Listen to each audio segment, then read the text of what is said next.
परिषद घेत आहे ह्याचं कारण एकच आहे की आज आपला माहिती आहे सगळ्यांना शेवटचा दिवस आहे प्रचाराचा आणि ह्या धावपळीमध्ये अनेकदा वेगळ्या वेगळ्या नेत्यांनी वक्तव्य करून झालेले आहेत.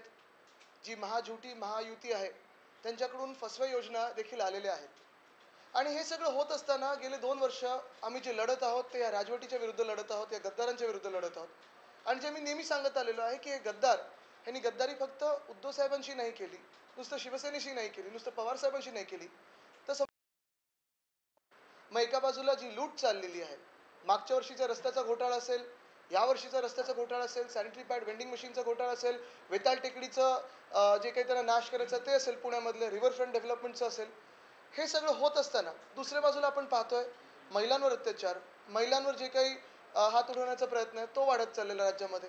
दुसऱ्या बाजूला ड्रग माफिया असेल, स्क्रॅप माफिया असेल, हे सगळीकडे चालू आहे.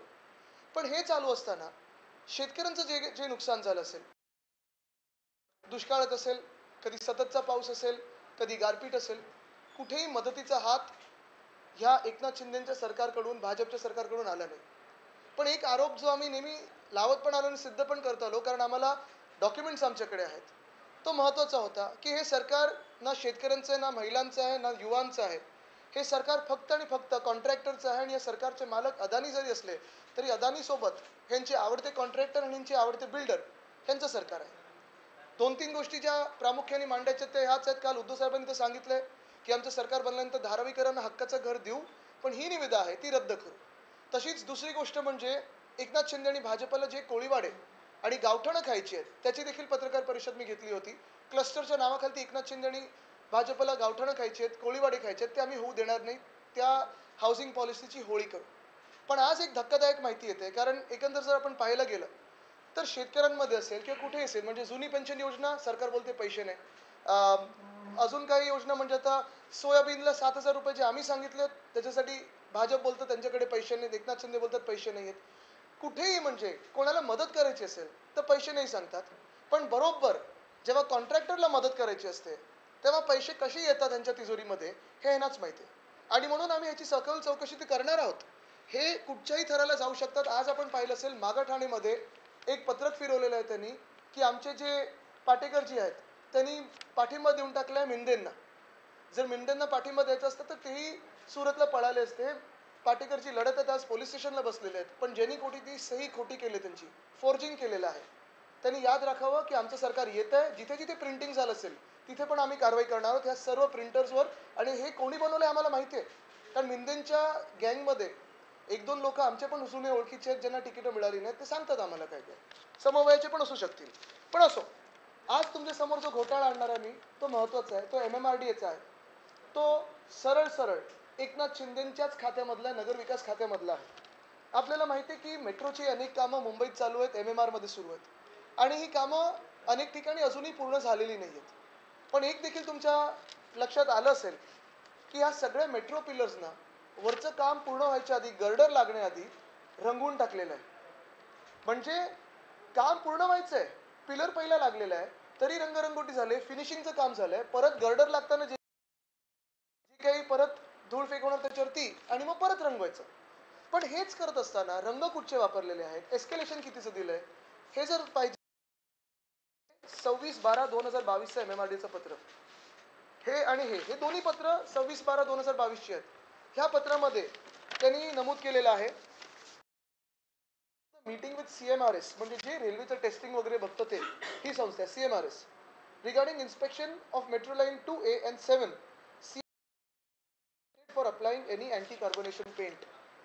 पण हे पेंट जे आत्ता हेच पेंट बरोबर ह्या 2024च्या साधारणपणे तुम्हाला सांगतो 4/10/2024 ऑक्टोबरमध्ये मान्यता मिळाली एस्केलेशनसाठी. आणि हा पेंट लावायचं म्हणजे जिथे काम पूर्ण न झालं, तुम्ही मला सांगा, तुमचं घर बनवताना असेल, कुठचंही काही भिंत पण बनवताना असेल, अर्धवट कामावर कोणी रंगरंगोटी करतं का? या अर्धवट कामांवर रंगरंगोटी करण्यासाठी जवळपास 74,41,92,179 रुपये वापरले गेलेत. हे एस्केलेशन आहे, 74 कोटी. म्हणजे तुम्ही विचार करा, ह्यांना BSc ला पैसे द्यायला पैसे नाहीत, जुनी पेन्शन योजनेला पैसे नाहीत, पगार असतील, ग्रॅच्युइटी असेल पेन्शन नाही, दिवाळी बोनस असेल पैसे नाही, पोलीस हाऊसिंगसाठी पैसे नाहीत, सोयाबीनला 7,000 पैसे नाहीत. कापसासाठी पैसे नाहीत असं भाजप आणि एकनाथ शिंदेचं सतत म्हणणं राहिलेलं आहे. मग नेमकं हे एस्केलेशनसाठी इथे 74 कोटी असतील, पुण्यामध्ये तो मध्ये एक मास ट्रान्झिट रोड होता 20,000 कोटीचं एस्केलेशन असेल, मुंबई पुणा मिसिंग लिंकवर 6,500 कोटीचं एस्केलेशन असेल. हे एस्केलेशनचे पैसे नेमके कशासाठी, कोणासाठी, कोण देते सुप्रमा, आणि हा घोटाळा नाही तर अजून काय आहे, हा प्रश्न आहे. आमचं सरकार 23 तारखेला बनल्यानंतर, महाविकास आघाडीचं सरकार 23 तारखेला बनल्यानंतर ह्या सगळ्या जे काही घोटाळे आहेत त्याच्यात चौकशी आता करू, पण जे कोणी दोषी असतील त्यांच्यावर कडक कारवाई करू. या संदर्भात बरंचसं पत्रव्यवहार तुम्ही दाखवलेला आहे की जो कलर द्यायला पाहिजे होता तो दिला गेला नाही एमपीआर साईड तुम्ही सांगितलं. पण हा जो उपद्व्याप आहे किंवा काम पूर्ण होण्या अगोदर का कलर दिला जातो त्याच्या हेच महत्वाचं आहे ना, म्हणजे हे कुठचं लॉजिक आहे की संपूर्ण काम होण्याच्या आधीच तुम्ही रंगरंगोटीला सुरू करता आणि फिनिशिंग करता. आता म्हणजे इथेच बाहेर जर पाहिलं आपण बीकेसी मधून जी मेट्रो जाते ती देखील अर्धवट आहे, अजून पूर्ण झालेली नाहीये. लाईन 6 असेल अर्धवट आहे, पण रंगरंगोटी करण्याची गरज काय? नीट नेटकेपणा आम्ही समजू शकतो, स्वच्छता आम्ही समजू शकतो, पण एवढं मोठं कॉन्ट्रॅक्ट त्याच्यावर एस्केलेशन देऊन 74 कोटीचं एस्केलेशन. हे पैसे कोणाचे? ते जनतेचे पैसे, त्यांच्या खोक्यातले पैसे नाही आहेत. पण मग जर स्थानिक जनतेसाठी पैसे नसतील यांच्याकडे, शेतकऱ्यांसाठी नसतील, सरकारी कर्मचाऱ्यांसाठी नसतील, पोलीस हाऊसिंगसाठी नसतील पैसे, मग हे पैसे कॉन्ट्रॅक्टर्सच्या खिशात जातात कसे?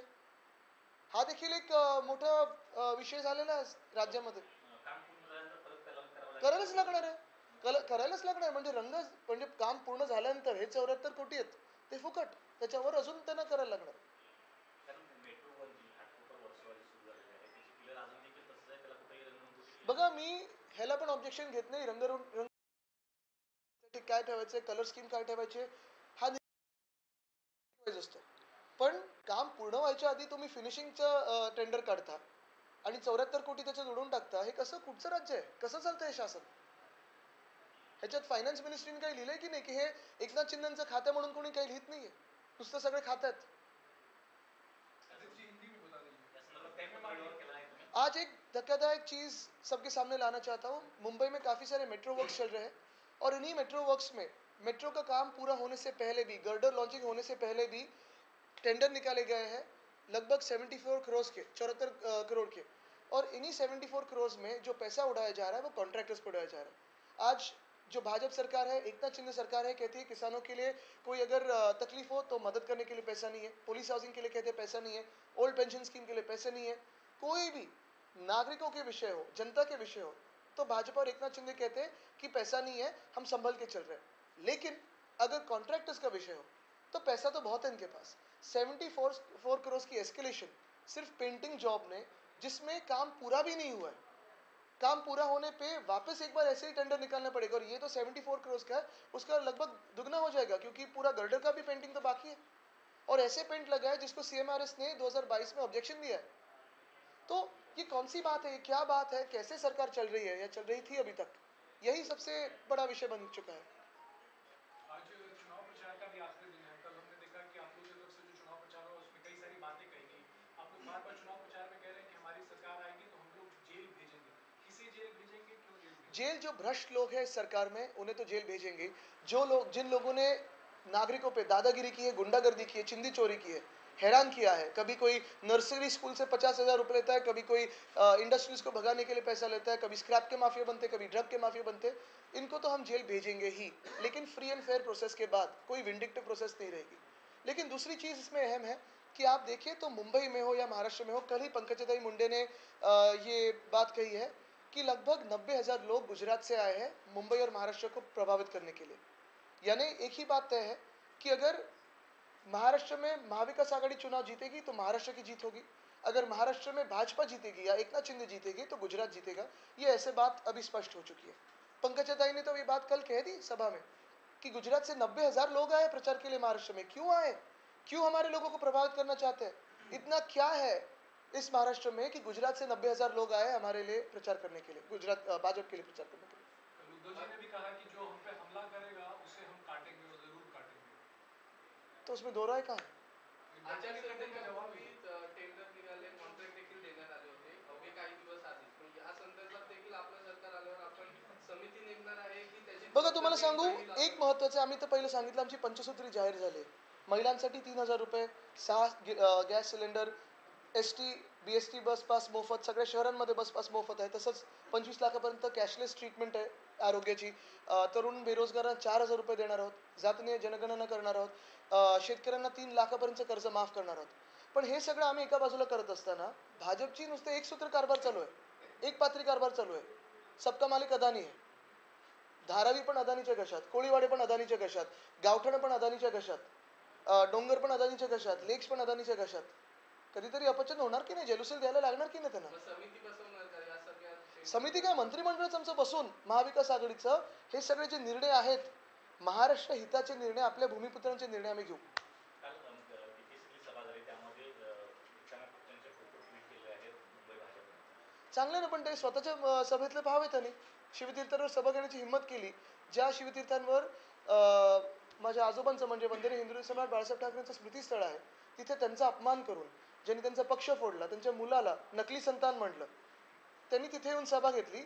आणि जसं रिकाम्या खुर्च्या होत्या तशी रिकामी मन आणि रिकाम्या हृदय होतं तिथे. धन्यवाद. सॉरी, मागाठाणे.